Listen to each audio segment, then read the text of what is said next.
لله رب العالمين،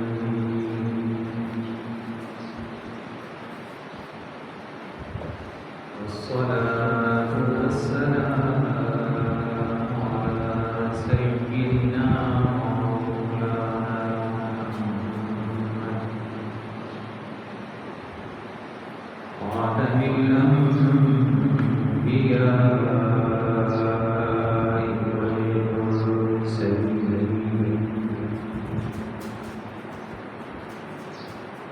وعلى آله وأصحابه وأزواجه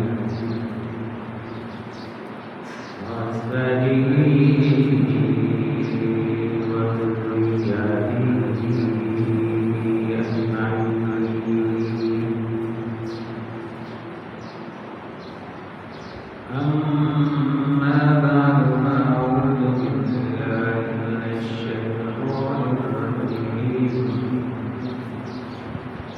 بسم الله الرحمن الرحيم.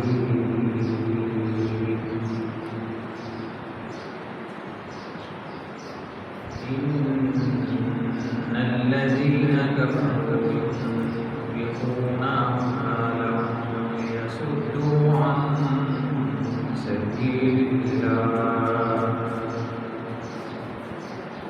فسينفقونها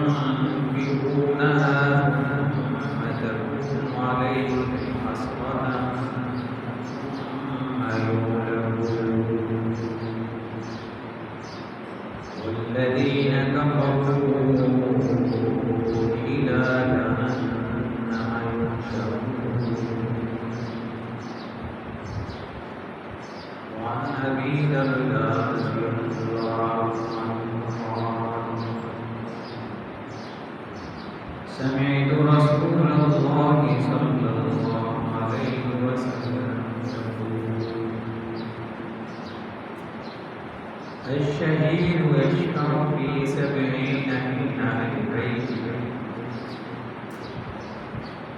وقال النبي صلى الله عليه وسلم: الجهاد عظيم إلى يوم القيامة. صدق الله وصدق رسوله النبي الكريم، ونحن على ذلك من الشاهدين والشاكرين. الحمد لله رب العالمين.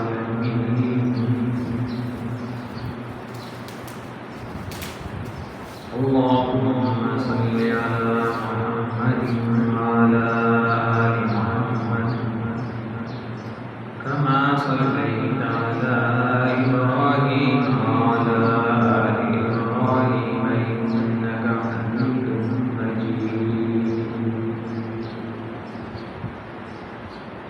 اللهم بارك على محمد وعلى آل محمد كما باركت على إبراهيم وعلى آل إبراهيم إنك حميد مجيد. يا رب صل وسلم دائما أبدا على حبيبك خير الخلق كلهم.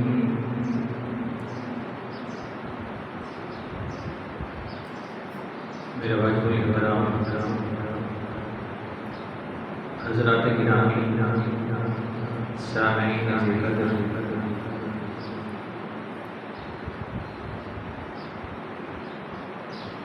آج کے جمعۃ المبارک کے خطبے کا عنوان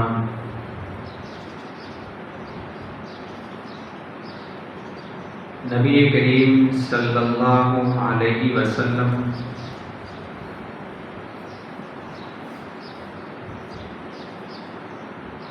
اللہ تعالیٰ کے حکم سے بار بار جہاد کے لیے تشریف لے جا رہے ہیں، ان واقعات میں سے واقعے کو بیان کرنا ہے۔ اللہ تعالیٰ کی بارگاہ میں دعا التجا ہے کہ اللہ تعالیٰ مجھے قرآن و سنت کی روشنی میں صحیح بیان کرنے کی توفیق بخشیں، اور ہم سب کو ان پر عمل پیرا ہونے کی بھی توفیق عطا فرمائے۔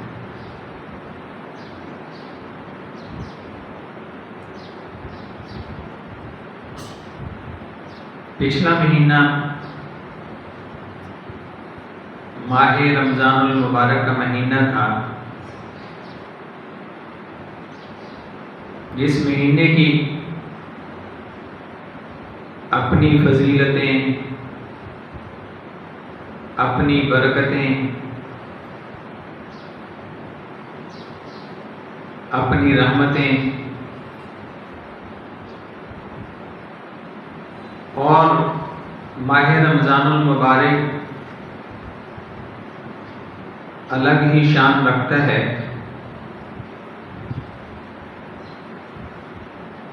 جس مہینے کے 3 حصے ہوتے ہیں اور ہر 10 دنوں کی اپنی ہی شان ہے، ان میں کیے جانے والے اعمال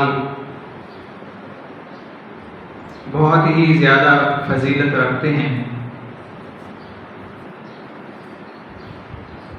اور خوش بخت خوش نصیب وہ لوگ ہیں کہ جن کی زندگی میں ماہ رمضان المبارک آیا اور انہوں نے دن بھر روزہ رکھا اور رات کو تراویح ادا کی،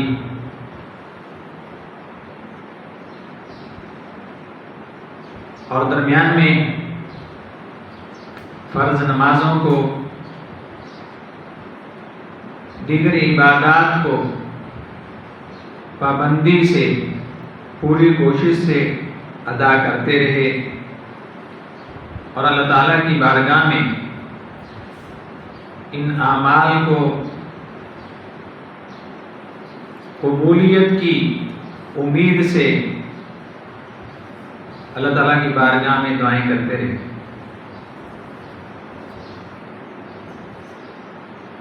اور اس مبارک مہینے کے اندر 17 رمضان المبارک کو اسلامی تاریخ کا سب سے بڑا غزوہ بدر پیش آیا، اور ماہ رمضان المبارک کے اندر ہی اس کے اوپر ملک بھر کے اندر اور پوری دنیا میں جہاں جہاں مسلمان بھی رہتے ہیں، انہوں نے غزوہ بدر کے اوپر بیانات کیے اور بیانات سنے اور اپنے ایمان کو تازہ کیا۔ اللہ تعالیٰ کے پیارے رسول علیہ السلام جب غزوہ بدر سے مدینہ المنورہ میں واپسی فرماتے ہیں، تشریف لاتے ہیں،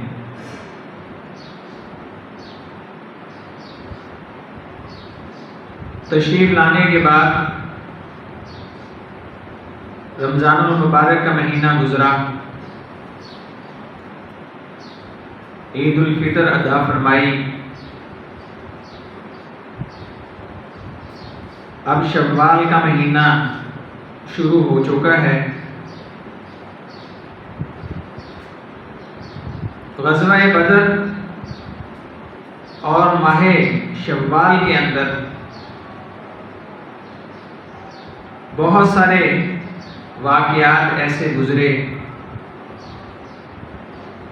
کہ جن کے اندر اللہ تعالیٰ نے اسلام کو، اپنے پیارے رسول علیہ السلام کو اور اصحاب رسول صلی اللہ علیہ وسلم کو، یعنی مسلمانوں کو بہت ساری فتوحات سے نوازا، اسلام کو عزتیں بخشی۔ ان میں غزوہ قرقرۃ القدر بھی ہے۔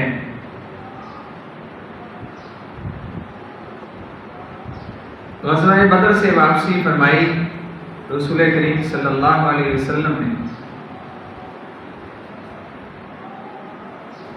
ماہ شوال جو ماہ رمضان المبارک کے بعد آنا والا اسلامی مہینہ ہے، اس کو ماہ شوال کہا جاتا ہے۔ ماہ شوال کے شروع میں اللہ تعالیٰ کے پاک پیغمبر کو صلی اللہ علیہ وسلم یہ اطلاع پہنچی، یہ خبر ملی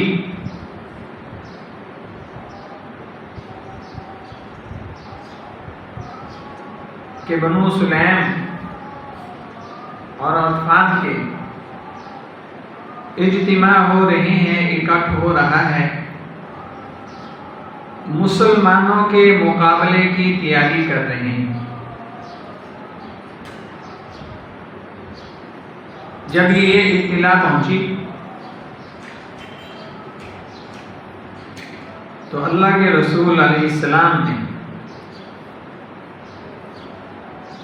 200 آدمیوں کو ساتھ لیا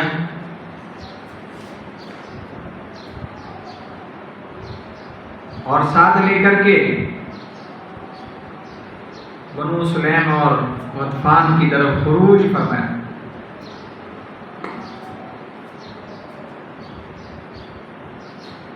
چلے، جب سفر کر کے وہاں پہنچے، چشمہ قدر پر پہنچے، تو اللہ کے رسول علیہ السلام کو معلوم ہوا کہ دشمنان اسلام آپ کے آنے کی خبر پا کر پہلے ہی منتشر ہو چکے ہیں، راہ فرار اختیار کر چکے ہیں، شکست تسلیم کر چکے ہیں۔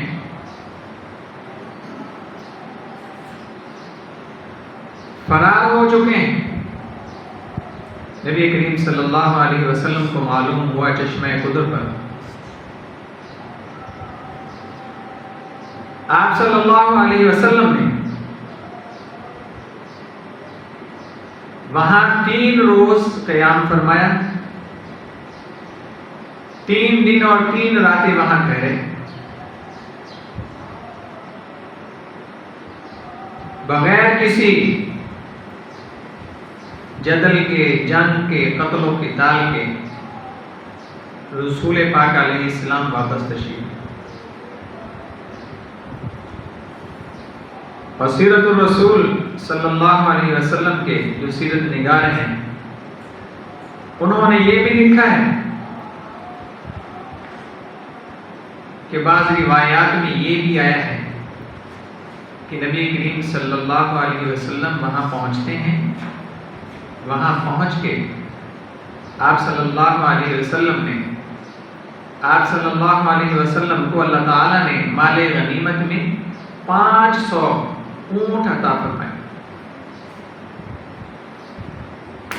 جن کو لے کر اللہ کے رسول علیہ السلام واپس مدینہ المنورہ کی طرف تشریف لائے۔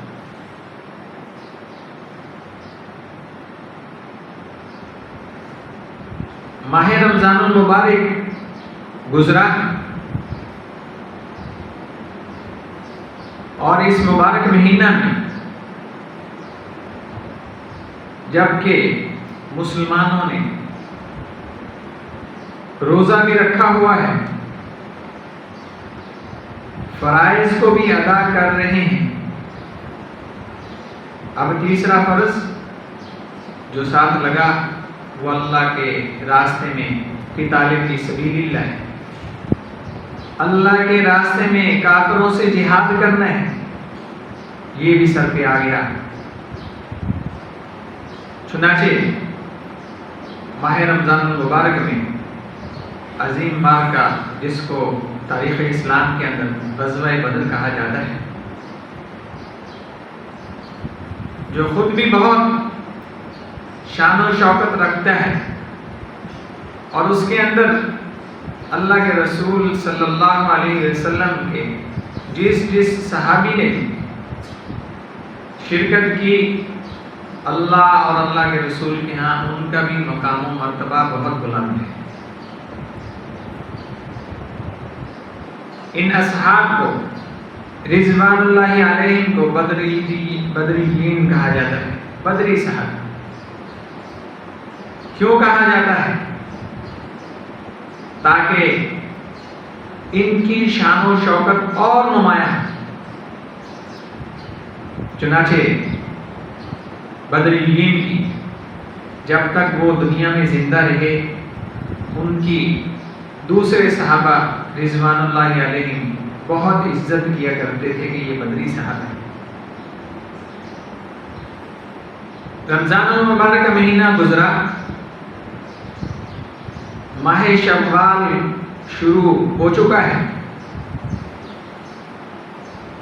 نبی کریم صلی اللہ علیہ وسلم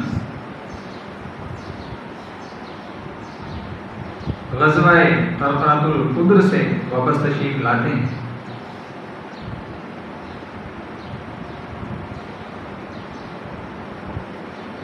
نبی کریم صلی اللہ علیہ وسلم جب تک مکہ میں رہے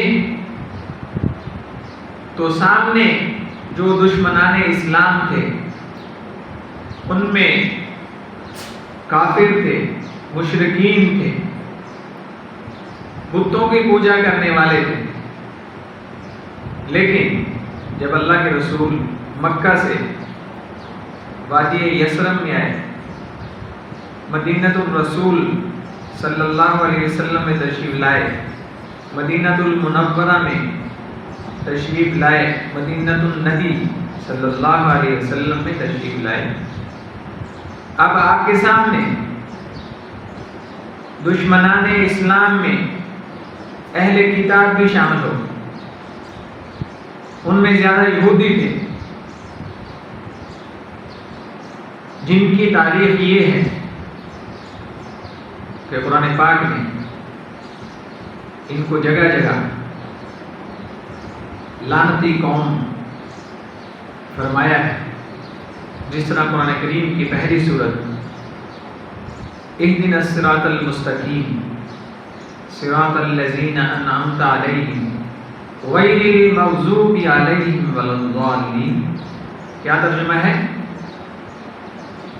ایاک نعبد، اے پروردگار ہم تیری عبادت کرتے ہیں، ونستعین اور تجھ ہی سے مدد چاہتے ہیں، اہدنا الصراط المستقیم، اے ہمارے خدا پاک ہمیں سیدھے راستے پہ چلائیے، صراط الذین انعمت علیہم، ان لوگوں کے راستے پہ ہمیں چلائیے جن پر تیرے انعام ہوئے، جن پہ تو خوش ہو گیا۔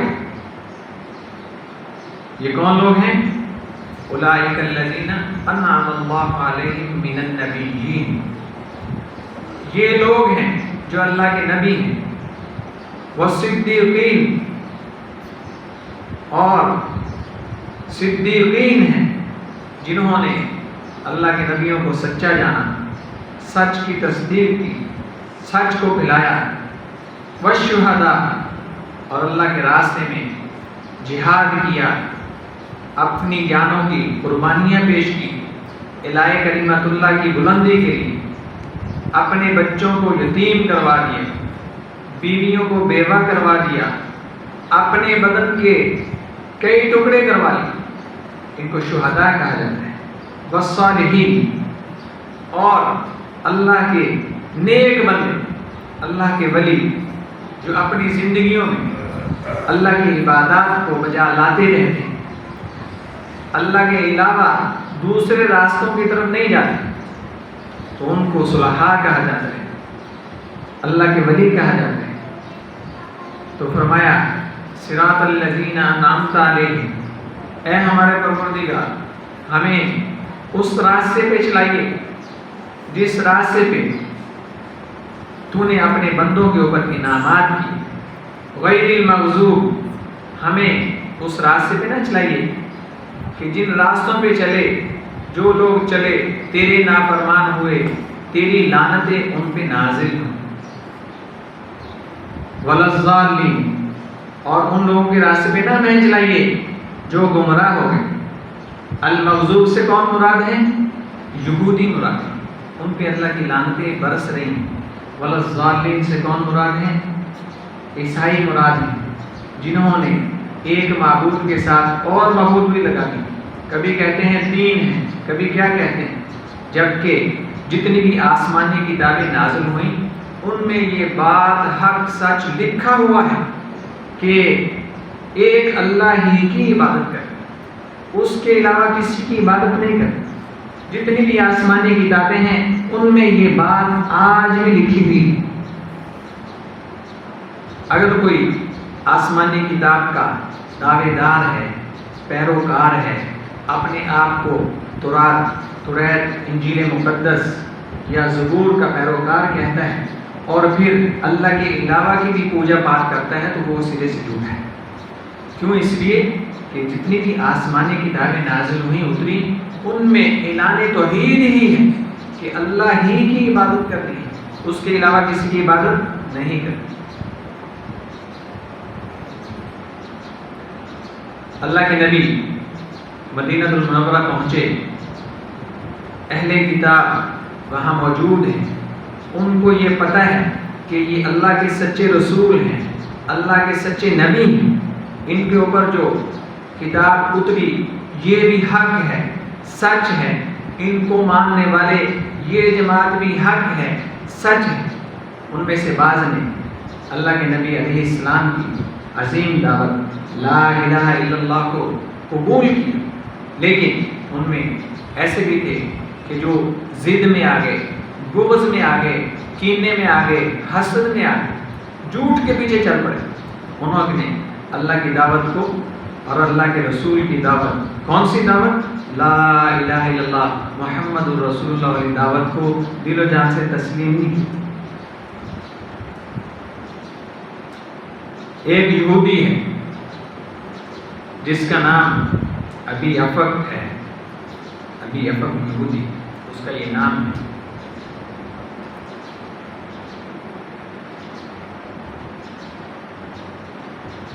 پہلے یہ منتظر تھا کہ ہماری کتابیں یہ کہتی ہیں کہ اللہ کے رسول آئیں گے، مکہ سے آئیں گے اور اس وادی یثرب میں آئیں گے، اس نخلستان کھجوروں والی سرزمین میں آئیں گے۔ لیکن جب آ گئے تو پھر یہ یہودی بھی ان یہودیوں میں شامل ہو گیا جنہوں نے اللہ تعالیٰ کے رسول کے ساتھ دشمنیاں شروع کی۔ ابو افق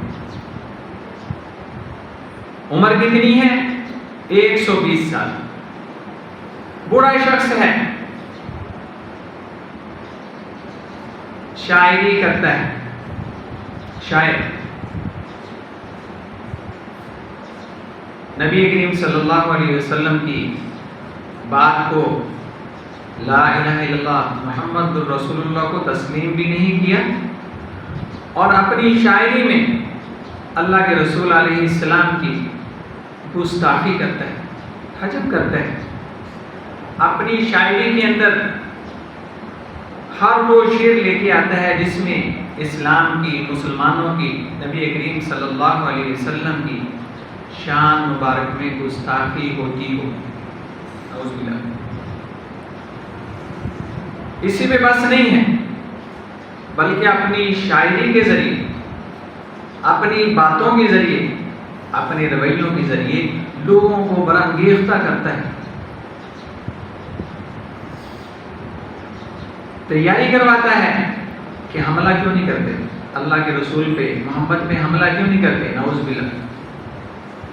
اور حال یہ ہے کہ اللہ کے رسول علیہ السلام کو اس کی پوری گستاخانہ باتوں کی خبر پہنچ رہی ہے، اور اس کی اسلام کے لیے جو دشمنیاں ہیں ان کی خبریں بھی پہنچ رہی ہیں۔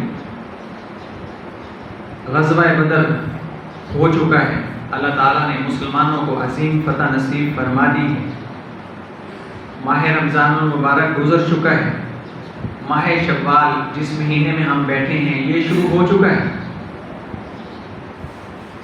ایک دن اللہ کے رسول علیہ السلام نے اصحاب رسول صلی اللہ علیہ وسلم کو جمع فرمایا، اور جب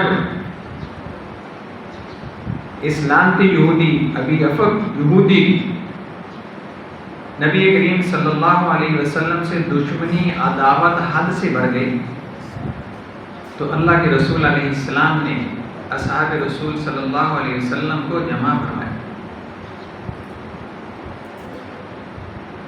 جمع کر کے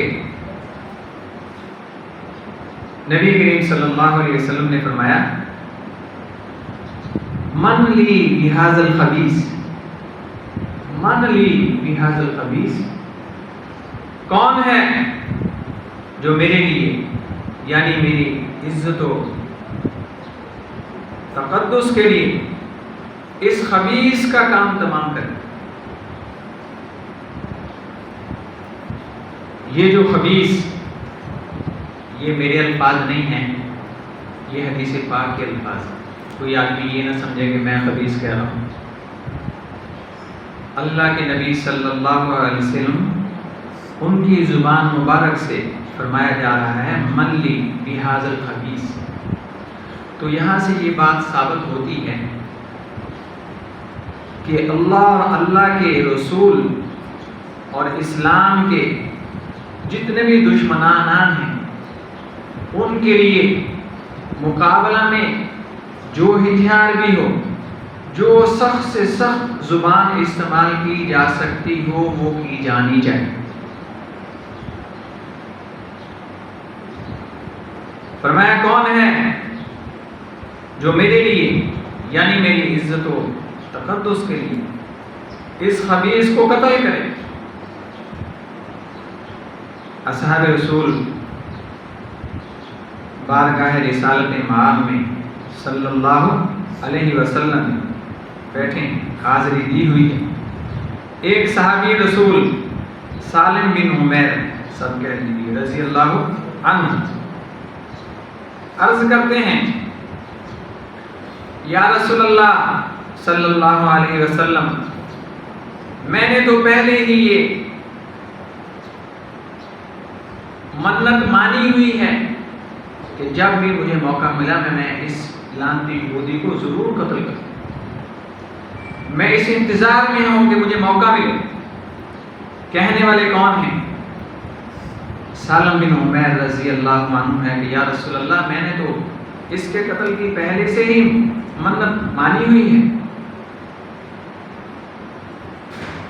اور عرض کیا کہ اللہ کے رسول میں نے یہ منت مانی ہوئی ہے کہ یا میں اس ابی افق کو یہودی کو قتل کر دوں گا یا خود قتل ہو جاؤں، اور تیسرا کوئی راستہ نہیں ہے۔ اللہ کے پیارے رسول صلی اللہ علیہ وسلم کا فرمان علی شان سننا تھا کہ کون اس خبیث کو قتل کرے گا۔ سالم بن عمیر رضی اللہ عنہ انہوں نے تلوار پکڑی، اٹھے اور وہیں سے چل پڑے اس یہودی کی طرف۔ جب اس تک پہنچتے ہیں، حال یہ ہے کہ رات ہے اور رات میں گرمی کی رات، گرمی والی رات ہے، اور اس یہودی ابو اقب یہودی تک پہنچ گئے اور یہ اپنے مقام پہ سویا ہوا ہے، سویا پڑا ہے، گہری نیند میں ہے۔ سالم بن عمیر پہنچتے ہیں، پہنچنے کے ساتھ ہی انہوں نے اس کو موقع نہیں دیا، تلوار کو اس کے جگر پہ رکھا اور اس زور سے دبایا کہ اس کے جگر سے، جسم سے تلوار بستر سے نیچے پا گئی۔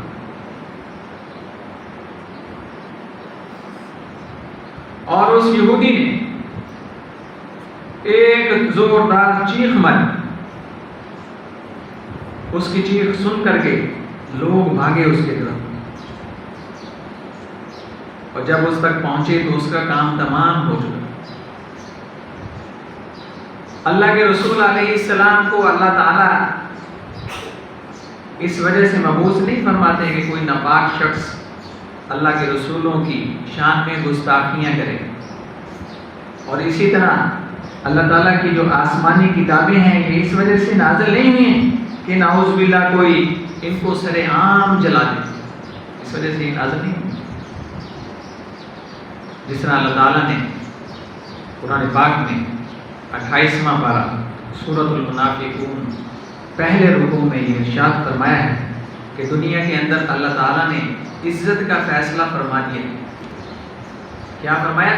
وَلِلَّهِ الْعِزَّةُ وَلِلَّهِ الْعِزَّةُ وَلِرَسُولِهِ وَلِلْمُؤْمِنِينَ کہ اللہ تعالیٰ نے جو عزت کے پیمانے رکھنی ہیں، سب سے پہلے ساری کی ساری عزتیں کس کے لیے ہیں؟ سبھی اپنے زبان مبارک سے اللہ کا نام بلند کریں۔ سب سے زیادہ عزتیں کس کے لیے ہیں؟ اللہ کے لیے، اور اللہ کے بعد سب سے زیادہ عزت کے لیے کس کے لیے ہیں؟ اللہ کے رسول کے لیے، اور سب سے زیادہ اللہ کے رسول کے بعد کن کے لیے عزت ہے؟ اصحاب رسول صلی اللہ علیہ وسلم کے لیے، اور پھر سارے مومنین مومنات کے لیے۔ اور مومنین مومنات کون سے؟ لا الہ الا اللہ محمد رسول اللہ علیہ، اس کو ذہن میں رکھیں، یہ ہماری ڈیوٹی میں شامل ہے کہ یا تو اس ممبر پہ بیٹھنا نہیں ہے، اگر بیٹھنا ہے تو حق سچ کو ہی پھیلانا ہے، اگرچہ یہ کیمرہ لگا ہوا ہے۔ تو کون سی دعوت ہے کہ لا الہ الا اللہ محمد رسول، بس اب بریک ہے، آگے نہیں جانا۔ لا الہ الا اللہ محمد رسول، اللہ ایک ہے اور اللہ کے رسول محمد رسول اللہ صلی اللہ علیہ وسلم، ان کی نبوت کا ہی ان کا وچن ہے، ان کا نام ہی رہنا ہے۔ تو اس کا کام تمام ہوا۔ چنانچہ پچھلے مہینے میں ماہ رمضان المبارک میں غزوہ بدر گزرا، اور ماہ شوال میں، ماہ شوال یہ مہینہ شروع ہے، اس وقت میں 15 شوال 2 ہجری کو غزوہ بنی قین کا یہ ہوا۔ یہ بنی قین کا، یہ مدینہ کے یہودیوں میں ایک بڑا قبیلہ تھا جس کو بنی کیا کہا جاتا تھا؟ بنی قینقاع اس کو کہا جاتا تھا۔ اور اس قبیلے کے ایک بہت ہی معزز فرد بعد میں انہوں نے اسلام قبول کیا، یعنی حضرت عبداللہ بن سلام رضی اللہ عنہ۔ یہ پہلی کتابوں کے عالم تھے۔ جب اللہ کے رسول تشریف لائے مدینہ المنورہ میں تو انہوں نے بڑھ چڑھ کے اسلام کو قبول کیا۔ یہ بنی قین کا ان کا قبیلہ تھا، بنی قین کا۔ اور اس قبیلے کے لوگ جو بہت بہادر تھے، شجاع تھے، دلیر تھے، لیکن کام کیا کرتے تھے؟ زرگری کا کام کرتے تھے، سونے کا کام کرتے تھے، سونے کو ڈالتے تھے، سونے کو بیچتے تھے، سونے کو خریدتے تھے، سونے کے زیورات بناتے تھے، اس کا یہ کام کرتے تھے۔ اور یہ مدینہ سے ذرا دور تھے، باہر تھے۔ ماہ شوال کی 15 یا 16 تاریخ کو اللہ کے رسول علیہ السلام بنفس نفیس ان کے بازار میں تشریف لے گئے، بنی کینعان کا بازار میں تشریف لے گئے اور سب کو جمع فرمایا، اور جمع فرما کے ان کو واعظ فرمایا، بیان فرمایا، اور ان کو دعوت اسلام کیا دعوت دی؟ یا معاشر یہود وحذروا من اللہ،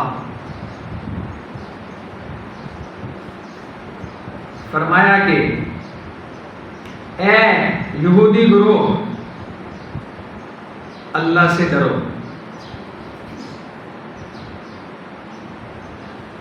جس طرح قریش کے اوپر اللہ تعالیٰ نے بدر کے میدان میں اپنے عذاب کو نازل فرمایا، اسی طرح کہیں تمہارے اوپر بھی اللہ کا عذاب نہ آ جائے، اس سے پہلے پہلے اللہ کو ایک مان لو اور مجھے اس کا سچا رسول تسلیم کرو، یہ بیان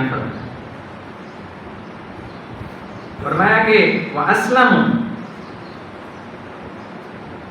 فَإِنَّكُمْ قَدْ عَرَفْتُمْ إِنِّي نَبِيٌّ مُرْسَلٌ، کہ اسلام لے آؤ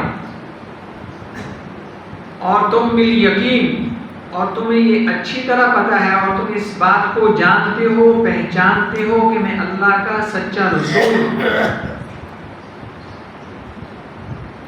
تجدون ذلک فی کتابکم، اور تم ان باتوں کو اپنی کتابوں میں پاتے ہو کہ میں بالیقین اللہ کا رسول ہوں، اللہ کا سچا نبی ہوں، تمہیں یہ سب پتہ ہے۔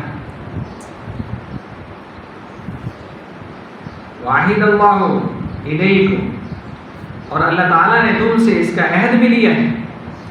کون سا عہد تھا؟ آسمانی کتابوں میں اللہ تعالیٰ نے یہ تعلیم فرما دی تھی کہ آخری زمانے میں میرے ایک پیارے رسول، پیارے نبی وہ تشریف لائیں گے، یہ ان کی نشانیاں ہوں گی، یہ علاقے ہوں گے، اور یہ ان کا خاندان ہوگا۔ مکہ سے یہ نخلستان کی سرزمین مدینہ المنورہ میں تشریف لائیں گے، یہ نشانیاں جب تم دیکھو تو فوراً اسلام قبول کرو۔ اور جتنے بھی آسمانی کتابوں کا علم رکھنے والے تھے، جب وہ نبی کریم صلی اللہ علیہ وسلم کو دیکھتے تھے تو فوراً ہی پہچان جاتے کہ یہی اللہ کے رسول ہیں، اللہ کے سچے نبی۔ لیکن ان میں کئی سارے بدبخت بدقسمت تھے کہ جنہوں نے نشانیاں تو پوری دیکھ لیں، پتہ بھی چل گیا، لیکن اسلام نہ۔ نبی کریم صلی اللہ علیہ وسلم یہودیوں کے بازار میں تشریف لے گئے ہیں اور ان کو اللہ کے دین کی دعوت دے رہے ہیں۔ چاہیے تو یہ تھا کہ جب اللہ کے رسول ان تک پہنچ گئے تھے تو وہ بڑھ کے لا الہ الا اللہ محمد الرسول اللہ کا اعلان کرتے، اللہ کو ایک مانتے، اللہ کے پیارے رسول کو سچا تسلیم کر لیتے۔ لیکن انہوں نے کیا کیا؟ یہودیوں نے جب رسول کریم صلی اللہ علیہ وسلم کی بات کو سنا تو وہ مشتعل ہو گئے، غصے میں آ گئے، ایک سے ایک بڑھ کے سامنے آ رہا ہے، اور یہ جواب دیا نعوذ باللہ کہ اے محمد، آپ کسی خیال میں نہ رہنا، کسی دھوکے میں ہرگز نہ رہنا کہ وہ قریش تھے جو ایک ناواقف قوم تھے، جن کو جنگ و جدل کا پتہ ہی نہیں تھا۔ آپ کا مقابلہ، آپ کا واسطہ ان کے ساتھ پڑا تھا، جس وجہ سے وہ شکست کھا گئے، اور کہنے لگے کہ واللہ اگر ہم سے مقابلہ ہوا تو خوب معلوم ہو جائے گا کہ ہم مرد ہیں۔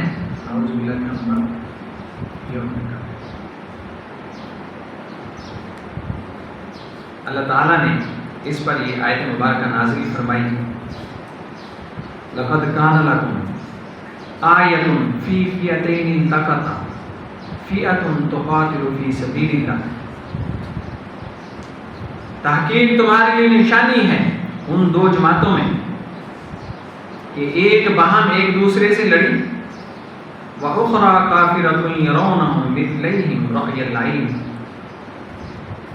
ایک جماعت تو خدا کی راہ میں لڑی اور دوسری جماعت کافروں کی تھی. واللہ یؤید بنصرہ من یشاء، کہ جس جماعت نے اللہ کی دعوت کو تسلیم تو کیا کرنا تھا، نافرمان ہو گئے. واللہ یؤید بنصرہ من یشاء، اور اللہ تعالی اپنی طرف سے امداد کے ساتھ جس کی چاہتا ہے مدد فرماتا ہے. ان فی ذلک لعبرۃ لأولی الابصار، اور فرمایا کہ اس میں جو سمجھدار ہیں، عقل مند لوگ ہیں، ان کے لیے بہت نشانیاں ہیں.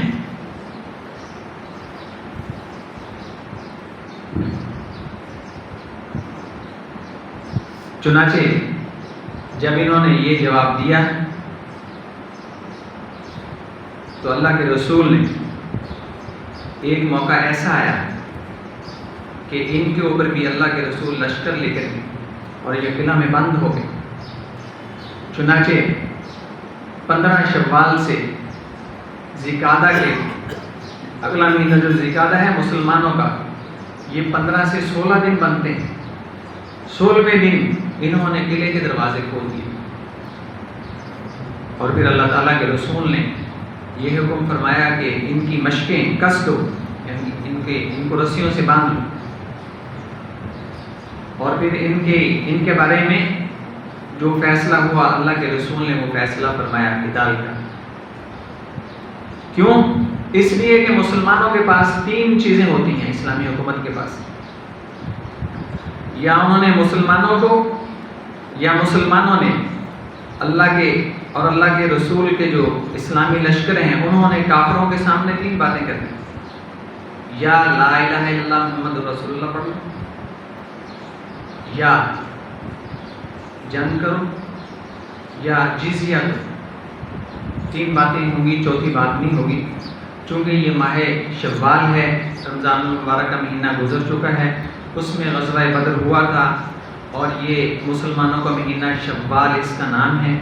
اس کے اندر بھی بہت سارے ایسے واقعات ہوئے کہ جن کے اندر اللہ تعالیٰ نے اپنے رسول علیہ السلام کو فتوحات بخشیں، انعامات فرمایا، اور اسی طرح اسلام کو اور اللہ تعالیٰ کے رسول علیہ السلام کو اور مسلمانوں کو شاندار فتوحات عطا فرمائیں، جس کے ساتھ ہی اللہ اور اللہ کے رسول اور اللہ کے اصحاب رضوان اللہ علیہم نے اللہ تعالیٰ نے پوری دنیا میں ان کے نام کو اور بلند فرما دی. اور یہی تعلیمات ہمارے لیے ہیں کہ ہم اپنی زندگیوں میں اللہ کے رسول علیہ السلام کے جو مبارک طریقے ہیں ان کے پیچھے پیچھے چلنے والے بن جائیں، جن کو سنت طریقہ کہا جاتا ہے. اور یہ سنت طریقہ سب سے پہلے مسجدوں میں نماز کے اندر حاضری.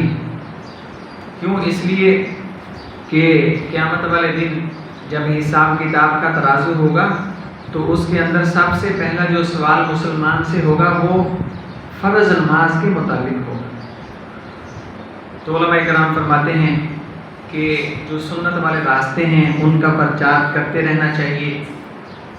یہ تذکرۃ الخیر ہے کہ پرچار کرتے رہنا چاہیے، تاکہ جب پرچار ہوتا رہے گا، سننے والے سنتے رہیں گے، کہنے والے کہتے رہیں گے، تو اللہ پاک جو ہیں اپنی مہربانی سے، توفیق سے ان عبادات کو ادا کرنے کی توفیق بخشتے رہیں گے اور مسلمان عبادات میں لگتے رہیں گے.